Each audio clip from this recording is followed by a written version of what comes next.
네, 여러분 안녕하십니까, 평경자입니다. 오늘 체인링크를 소개할 시간입니다. 우선 가볍게 체인링크 시총에 대해서 살펴볼 텐데요. 체인링크는 시총 11위에 랭크되어 있습니다.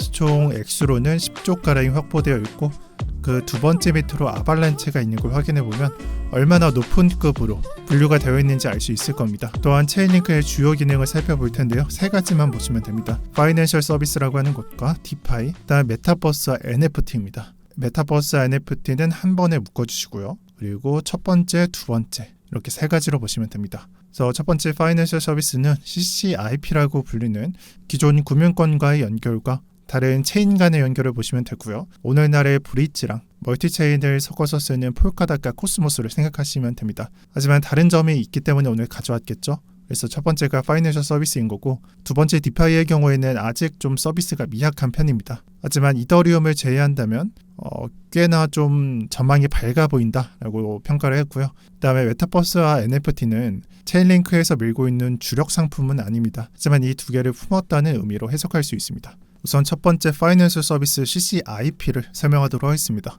CCIP가 무엇인가? 체인링크가 제1 네트워크에 있는 토큰을 제2 네트워크로 옮겨주는 거예요. 그래서 그림에는 샌더와 그리고 리시버가 나와 있는데, 이 보낸 사람, 받는 사람이 어떻게 자금 이동을 하는지 그 중간에 CCIP가 연계되어 있다는 것을 볼 수 있습니다. 여기서 좀 더 확대해 보면 어찌됐든 간에 네트워크 간의 연결이라는 거죠.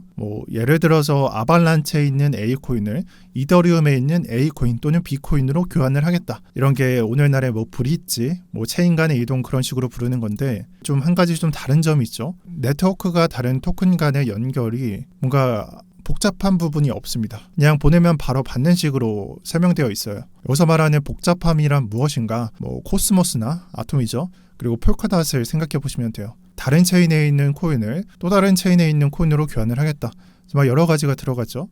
이 복잡한 과정이 있는데 링크는 없습니다. 링크는 이 과정이 생략되어 있어요. 그래서 기존의 과정이 좀 복잡하다는 문제점이 있어서 사람들은 좀 쓰기를 꺼려했었고 비용도 문제가 됐었고요. 하지만 제가 말씀드리는 체인링크는 CCIP라는 기술로 네트워크 우월성을 보여줬고요. 그리고 예제로 드는 이더리움 네트워크, 아발란체, 또 솔라나, 또 폴리곤, 옵티미즘, 아비트럼까지 이런 토큰에만 연결을 하는 게 아니라 여기 보이는 금융권, 은행들과 회사들에 연결되는 것도 가능합니다.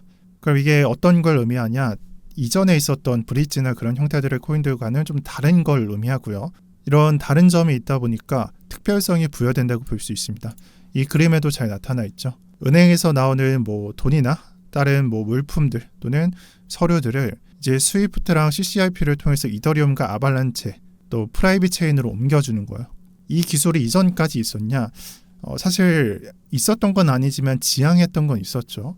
예를 들어서 리플이 좀 지향하는 것과 좀 비슷하다고 볼 수 있는 류입니다. 예를 들면 리플이 지향했던 것과 조금 비슷하다고 볼 수가 있는데요. 여기서 문제는 이 기술 자체가 아직 실현돼서 활성화돼서 사람들 앞에 눈앞에 있는 게 아니기 때문에 아직은 저평가가 되어 있습니다. 그래서 이 기술의 밸류가 아직은 저평가되어 있는 게 좀 장점이라고 볼 수가 있고요. 그리고 여기에 대해서 이어서 나오는 장애, 내년 초, 내년 말 또는 25년도에 20년도와 21년도에 그랬던 것처럼 브릿지와 크로스체인이라고 하는 이런 기술들이 좀 고평가받고 가치를 좀 증명받는 시간이 나온다면 이 CCIP는 우월성을 보이기 때문에 충분히 승산을 가져가는 싸움이라고 저는 생각합니다. 또한 코인의 백서나 아니면 정보들을 읽다 보면 이런 것들이 많습니다. 어떤 회사랑 협약을 했다느니 아니면 우리는 어떠한 기술이 있다라는 식으로 홍보를 해보지만 막상 좀 현실화되는 일이 적습니다. 하지만 CCIP가 설명한 이 은행들이나 아니면 실사용에 사용되는 일들, 이런 것들이 현재 실질적인 실험과 적용도 되고 있는 것으로 보입니다. 그래서 올해 중반부부터 은행들과 협약을 해서 실제로 테스트 중에 있다는 것도 나왔고요. 여기에는 여러 은행이 있고 아마 여러분들 눈에 익숙한 BNI 멜론과 시티뱅크를 볼 수 있을 겁니다. 그래서 이 대목에서는 체인링크가 지향하고 있고 앞으로 그려질 그림을 이해할 수 있는 거고요. 리플이 가져가려고 했었던 걸 한번 생각을 해보세요. 단순히 해외 송금만으로 리플이 좀 상승세를 받았냐? 시총이 좀 높았냐? 그건 아니죠. 앞으로 전개하는 그림에서 플레이어 네트워크를 통해서 은행이 하는 역할을 대체하려고 했기 때문에 고평가를 받았다고 저는 생각합니다. 이 첫 번째 제가 설명한 CCIP 기술에서는 그런 점을 한번 생각해 보시기 바랍니다. 두 번째는 디파이입니다. 오늘날의 디파이를 보면요. 이더리움 시총이 320조 정도 되죠. 디파이에 묶여있는 금액은 26빌리언 정도가 됩니다. 그럼 여기에 1.3 곱하면 좋거든요. 대략 시총의 10%가 디파이로 묶여 있습니다. 그리고 밑을 확인해 보면 TRC, 그리고 BNB 네트워크, 아비트럼 네트워크 등 마찬가지로 여기에도 TVL량 묶여있는 돈이 조 단위로 묶여 있습니다. 여러분들이 좀 단위가 헷갈리실까봐 설명드리자면 그냥 빌리언은 조로 생각하시면 됩니다. 7.6조 또는 1.3 곱해서 10조 정도로 해석할 수 있죠. 아무튼 그런 식으로 해석을 하면 되고요. 조 단위로 묶여 있습니다. 그럼 디파이의 밸류가 무엇입니까?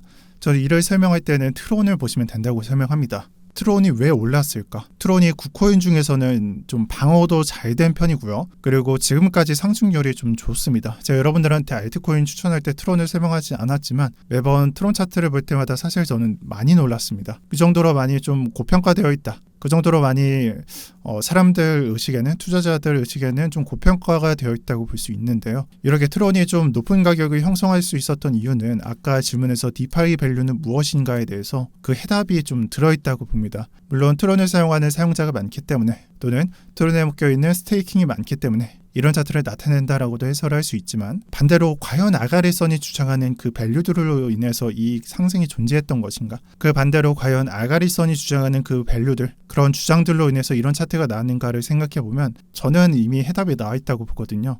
디파이 기능이 활성화되어 있을 때 좀 사람들이 많이 이용할 때 누리는 혜택 중 하나는 일단 첫 번째로 신규 수급이 들어오고요. 물론 디파이로 들어오는 시기고요. 그리고 두 번째 장점은 나오는 물량이 적어지게 됩니다. 디파이 본연의 기능이기 때문입니다. 유동성을 줄여서 묶어버립니다. 그래서 여기서 중요한 건 유동성이 줄어드니까 가격이 안정화될 수 있어서 횡보를 하거나 아니면은 좀 약세장에 가져가거나 그런 분위기보다 장세가 나왔을 때 이런 차트가 나올 때가 많습니다. 그래서 디파이 종목을 한번 하락장 이후에 반등 나올 때 한번 보세요. 그 차트가 디파이에 담겨져 있다고 저는 생각합니다. 그래서 방금 말씀드린 디파이 밸류는 무엇인가 트론을 보면 된다라고 말씀드리고요. 다시 돌아가서 체인링크에 묶여져 있는 금액은 얼마인가? TVL량을 보면요. CCIP를 이용해서 체인링크를 통해서 현재 CCIP를 이용한 물량이 1조가 되지 않습니다.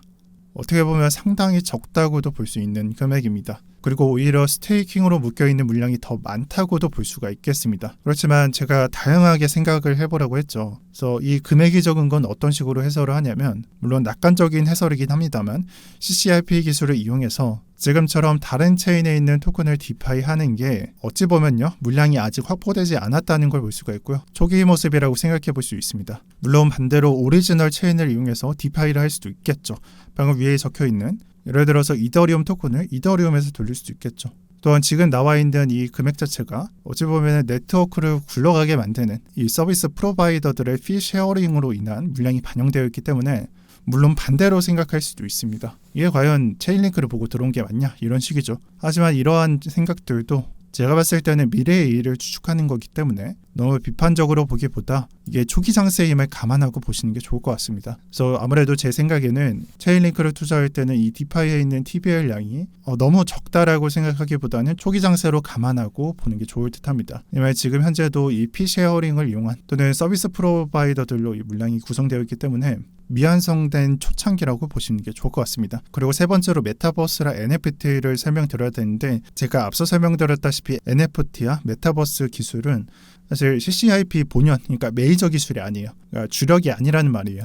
오히려 품었다는 해석을 하는 게 좋다고 보고요. 이 기술조차 CCIP의 기술이 좀 범용성으로, 이 기술조차 CCIP의 범용성으로 해석을 할 수 있을 것 같습니다. 그리고 마지막으로 제가 봤을 때는 저 같은 경우는 유튜브를 한 3년 이상 해왔잖아요. 개인적으로 투자는 더 오래 됐을 거고 여러분들한테 목소리를 낸 게 한 3년 이상 됐다는 건데 그럼 무조건 겪을 수 있었던 게 20년도와 21년도 장이겠죠. 그리고 제가 봤었던 20년도와 21년도 장에서는 거의 21년도 말쯤에 나왔던 웹2에서 웹3로 전환하는 그림을 그저 좀 암시하는 느낌? 딱 그 정도만 나왔었던 것 같아요. 그리고 지금 현재까지도 웹3가 주력이라기보다는 주력은 2.0입니다. 그러니까 지금 현재 삶을 살아가고 있는 이 현재 모습이 주력일 것 같아요. 그리고 코인 계열의 경우에는 웹3를 지향하는 게 좀 많습니다. 아무래도 미래 가치를 보여줘서 가치를 좀 높이려고 하는 게 나오고 있기 때문이고 투자자들도 웹3를 인식하는 게 많겠죠. 코인들이 다 그러하니까. 하지만 주력은 2.0이다라는 걸 아셔야 되고요. 지금 현재 수많은 코인들이 웹3 또는 좀 소수가 웹2를 좀 유지하고 있고 이런 순간에 있는데 그러니까 둘이 공존한다는 느낌보다는 넘어가는 느낌이 강합니다. 하지만 이 순간에 이 웹2랑 웹3를 연결해버리고 이 두 개가 차이점이 없는 기술이 나오게 된다면 저는 기존에 있었던 방해물을 없애는 효과가 될 거라고 보고요. 이걸 사용하는 사용자 입장에서는 편리성이 추가되는 것이고 이걸 제공하는 또한 네트워크 입장에서는 유리함을 가져가는 것 또는 유리함을 선점하는 것이라고 생각합니다. 근데 왜 이런 말을 해야 되는가? 또 이런 지식을 왜 알아야 되고 이렇게 기본적인 패러다임이 바뀌는 건 어떤 걸 의미하는가? 이건 NFT를 통해서 설명드리고 싶습니다. 자, 예를 들어서 이 장이 21년도 10월까지 이때까지 NFT랑 메타버스 계열의 코인들을 과연 사람들이 고평가하는 사람들이 있었을까요? 아니면 그저 흔한 알트장의 폭등과 다시 폭락 이 정도로 해석하는 사람이 많았을까요? 저는 사람들이 그저 기존에 깔려있던 알트장에서 NFT 계열의 코인 딱 그 정도라고 생각합니다. 즉 별다른 생각이 없었다는 거죠. 하지만 NFT 코인이 상승을 하고요. 이렇게 다른 코인들보다 폭등하는 상황이 나오자 그제서야 NFT랑 메타버스 계열의 코인이 고평가받는 상황이 사람들로부터 인식됐다고 생각합니다. 지금 논하고 있는 게 어떤 건가? 지금 우리는 여기 있는 거예요. 여기 1차 상승도 안 나왔고요. 어찌 보면 아주 조금 올랐겠죠. 딱 이 정도. 마우스로도 좀 잘 안 보이는 이 정도로 초기 장세가 조금은 나았다라고 볼 수 있는 거예요. 그런데 사람들이 제대로 된 가치에 대해서 인식을 하는 순간이 언제일까? 상승을 하고 난 뒤겠죠. 즉 가치가 다 형성됐을 때 사람들을 인식할 거라는 말입니다. 왜냐? 이 그림이 이해가 되지 않아요. 웹2랑 웹3가 뭐가 다를까? 또 아까 말한 코스모스의 브릿지 형태나 아니면은 폴카닷에서 말하는 멀티체인 형식들이 이 CCIP랑 뭐가 다른가? 아직까지 인식이 되지 않습니다. 저 또한 마찬가지입니다. 왜냐면 이런 것들은 사람들이 눈으로 보지 않았기 때문이에요. 습득을 하지 않았기 때문이고요.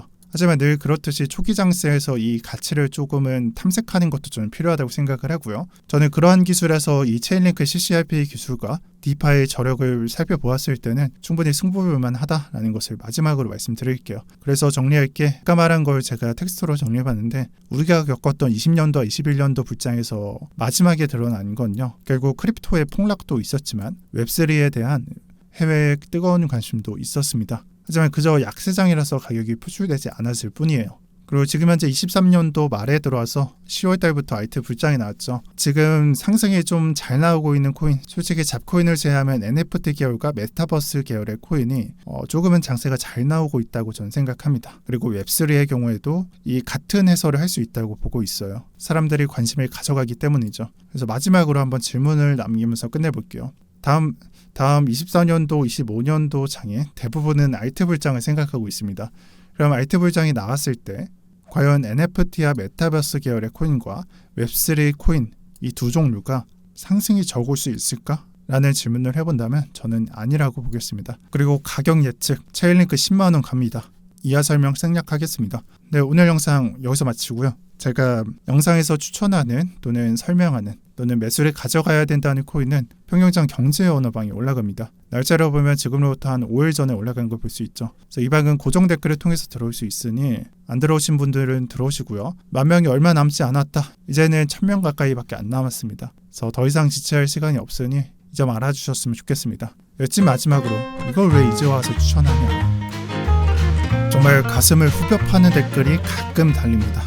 이런 분들한테 하고 싶은 말이 있는데 족가는 소리 좀 그만하시고요. 3개월 전에 게시물 보고 오시면 된다고 말씀드립니다. 참고로 가격 8,000원이고요. 비트코인 20K 초중반 때 뭐 했냐? 비트코인 매집한 거 전부 팔고 대기하고 있었고요. 알트코인장 나오기 전에 영상 올려서 알트코인 준비하라고 했고요. 오늘 영상 체인링크 올라가기 전에 3개월 전에 체인링크를 설명했습니다. 반대로 질문해볼게요. 안 사고 뭐 했습니까?